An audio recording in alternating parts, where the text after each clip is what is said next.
बाहेर स्ट्रीट स्टाईलची भुर्जी खाताय आणि त्याच तेलातली त्याच मसाल्यातली खात असाल तर या वेळेस आहे ना तुम्ही अशी घरातली भुर्जी करून बघा। आणि ही भुर्जी कशी केली आहे ना, भुर्जी बघू शकताय अगदी कोरडी दिसत नाहीये, अगदी रसरशीत आणि मस्त अशी ही भुर्जी जे दिसते, चमचमीत असा हा बेत झालेला आहे। तर ही भुर्जी कशी केली आहे सोबत बघा, तुम्ही पाव खाऊ शकता किंवा ब्रेड खाऊ शकता, काही खा। आणि या भुर्जीचा आहे ना आस्वाद घ्यायचा आहे ना, तर भुर्जी पावाला सुरुवात करूया। तर त्यासाठी ना इथं तवा गरम करायला ठेवलाय मी। आता त्यामध्ये ना आपण हा कांदा घालणार आहे। तर बघा मी लगेच यामध्ये ना तेल घातलेले नाहीये आणि कांदा आहे ना आपल्याला भाजून घ्यायचा आहे बिना तेलाचा। तर कांदा आहे ना आपल्याला चांगला असा वर खाली करून घ्यायचा आहे। तर ही स्टेप का करायची बरं, तर बघा असा कांदा आहे ना भाजून घेतला ना तर त्यातला जो ओलसरपणा आहे तो कमीत कमी होतो आणि त्यामुळे ना कांदा सुद्धा लवकर असा भाजला जातो। तर बघा कांद्यातला आहे ना पहिल्यापेक्षा आहे ना ओलसरपणा कमी झालेला आहे आणि कलर सुद्धा थोडासा चेंज झालाय। आता ह्या स्टेपवर आहे ना यामध्ये ना मी तेल घालून घेणार आहे। तर 2 चमचे तेल घालणार आहे आणि आपल्याला चमचमीत बनवायचे म्हणून 2 चमचे तेल घातलेले आणि चांगला आहे ना कांदा आपल्याला अजून एखाद दुसरा मिनिट भाजून घ्यायचा आहे। तर बघा कांदा आहे ना हलकासा लालसर झालेला आहे। आता आपल्याला जास्त लालसर करायचं नाहीये। आता मी काय करणार आहे ना, यातला आहे ना हा कांदा साईडला करणार आहे आणि यामध्ये आहे ना आलं लसूण पेस्ट घालणार आहे आणि आपल्याला आहे ना यातला कच्चेपणा फक्त काढून घ्यायचा। गॅसची फ्लेम जर म्हणाल ना तर लो हीटवर ठेवलाय, नाहीतर मग काय होतं ना बाजूचा जो कांदा आहे ना तो लवकर करपला जातो। तर आपल्याला कांदा पण जास्त करपवायचा नाहीये आणि आलं लसूण सुद्धा चांगलं भाजून घ्यायचंय। एखाद दुसरा मिनिट चांगलं असं परतून घेतले। आता हे यामध्ये मिक्स करायचं। आता यामध्ये ना टोमॅटो घालणार आहे मी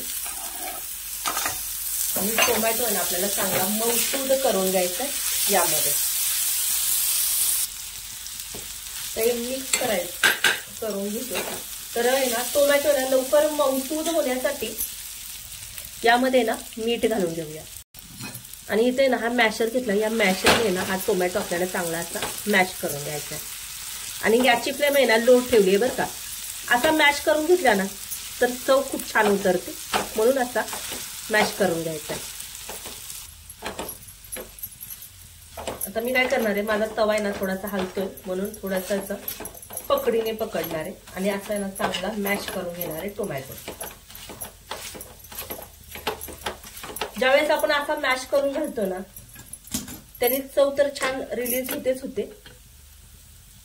पण आपण बघा मुलं बाहेर स्टॉलवर मिळतो ना तसा भुर्जी पाव मुलांना आवडतो।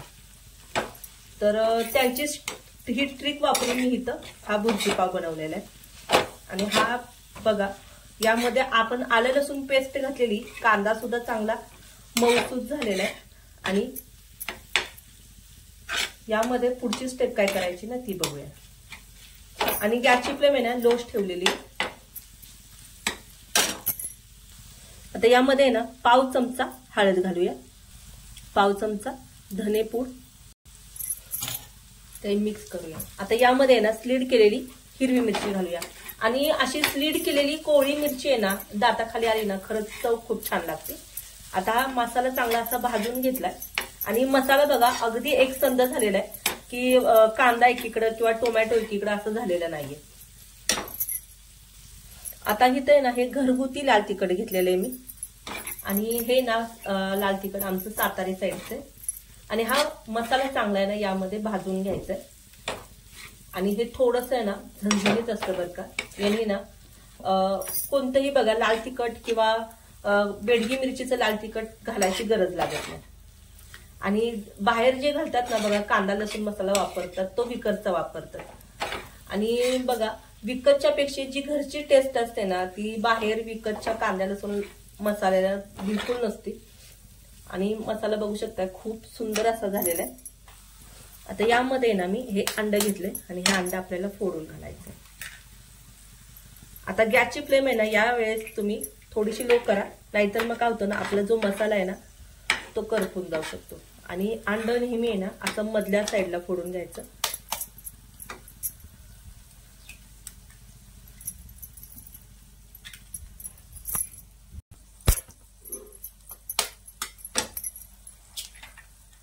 हे तिसरं अंड घेतले आणि मी ही भुर्जी बनवते ना ती 4 जणांसाठी बनवते, म्हणून इथं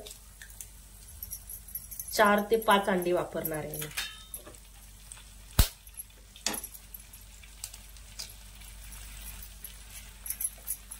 आणि हे ना व्यवस्थित असं मिक्स करून घ्यायचं.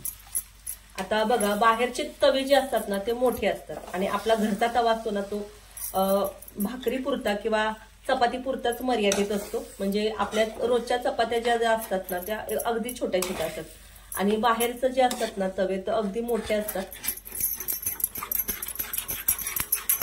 आणि बाहेर बघा जे करतात ना ट्रिक अगदी सेम असते, पण जी करायची पद्धत असते ना ती थोडीशी डिफरंट असते. आणि या वेळेला ना आता गॅस फास्ट करायचा.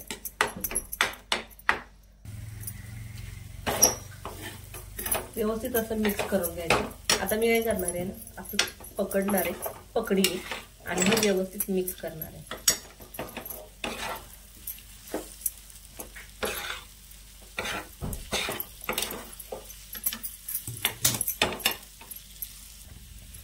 बघा कलर जर म्हणाल ना तर अगदी बाहेर आपल्याला स्टॉलवर मिळते ना अगदी सेम तशीच झाली आहे. आणि चव जर म्हणाल ना अफलातून लागतीये चवीला. आता वरतून ना थोडंसं बटर घालतीये मी. तर तुम्ही बटर नसेल ना तर साजूक तूप सुद्धा घालू शकता, पण माझ्याकडे ना हे बटर जे होतं ना ते वितळलेलं होतं म्हणून बटर घातलंय मी. आता काय करायचं याच्यामध्ये ना बरोबर आपल्याला जागा करून घ्यायची. तर बघा बाहेर जेव्हा आपण मागतो ना तेव्हा असेच करतात, खायला सुंदर लागतं खूप. आणि मुलांना कसं असतं बाहेरच पाहिजे असतं, घरातलं नको असतं. थोडीशी अशी जागा करून घ्यायची, स्पेस ठेवायचं आपल्याला. आता याच्या वरतून आहे ना थोडीशी कोथिंबीर घालायची. तर बाहेर बघा मुलांना ना आकर्षित करण्यासाठी ना अशी वरतून कोथिंबीर बीट वगैरे असं घालून ठेवतात आणि मुलांनी बघितलं की त्यांना ते खावंच वाटत असतं. आता यामध्ये ना मी काय करणार आहे इथं ना थोडंसं बटर घालणार आहे, मेल्टेड बटर. यामध्ये ना थोडीशी लाल तिखटची पूड घालणार आहे आणि हा पाव आपल्याला यावर असा शेकून घ्यायचा आहे. आणि गॅसची फ्लेम जर म्हणाल ना तो लो ठेवलेली आहे. नाहीतर काय होतं ना काही जणांना प्रश्न पडतो की गॅसची फ्लेम या स्टेजवर वाढवायची का कमी ठेवायची. नाहीतर मग काय होतं ना आपलं जी बाजूला आपण थर लावलेला असतो ना तो करपला जातो. आता जी भुर्जी होती ना त्याच्यावर आहे ना मी थोडंसं बघा गरम मसाला आहे ना त्याची पूड, तर गरम मसाला घेतलाय आणि याची पूड घालून घेतेय. अगदी थोडीशीच घेतलीये. आणि हा गरम मसाला जर म्हणाल ना तर माझा घरगुतीच गरम मसाला आहे, हा घरीच केलेला आहे. आणि याची लिंक जर पाहिजे असेल ना तर मी त्याची लिंक आहे ना डिस्क्रिप्शन बॉक्स मध्ये देईल. तर हा पाव आहे ना आपल्याला असा शेकून घ्यायचा आहे यावर. तर तुम्ही पाव वापरू शकता किंवा बटर वापरू शकता, काही वापरू शकता, पण ब्रेड बरोबर आहे ना भुर्जी खूप छान लागते. तर पाव चांगला शेकून झालाय, हा पाव आपण काढून घेऊया आणि दुसरा हा पाव ठेवून घेऊया. तर पाव सुद्धा बघा हा चांगला मऊ झालाय आणि हा पाव आता आपण काढून घेऊया.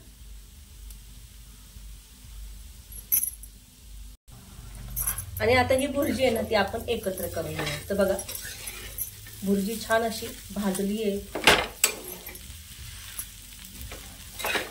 आणि ही भुर्जी ना आपली तयार झाली आहे सर्व करण्यासाठी. ती तर प्लेटिंग करून घेतले आणि बघू शकताय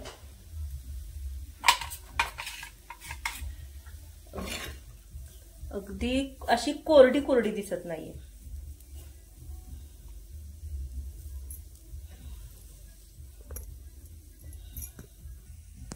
आणि ना मस्त अशी गरमागरम भुर्जी आणि सोबत तोंडी लावायला कांदा। तर जर तुम्ही या पद्धतीने जर केली ना तर मुलं बाहेरची भुर्जी खाणं विसरून जातील, इतका सुरेख असा हा बेत होतो। तर एकदा नक्की करा आणि आवडलं तर कमेंट बॉक्समध्ये नक्की कळवा। चॅनलला जर लाईक केलं नसेल तर लाईक करा, सबस्क्राईब करा आणि बाजूला जे बेल आयकॉन असतं ना ते दाबायला नक्कीच विसरू नका। हा व्हिडिओ आहे ना जास्तीत जास्त शेअर करा आणि मुलं बघा, जर तुम्ही या पद्धतीने जर केली ना भुर्जी तर मुलं अजिबात बाहेरची खाणार नाहीत, याची मी गॅरंटी देते। चला तर मग भेटूया अशा छान छान रेसिपी सोबत।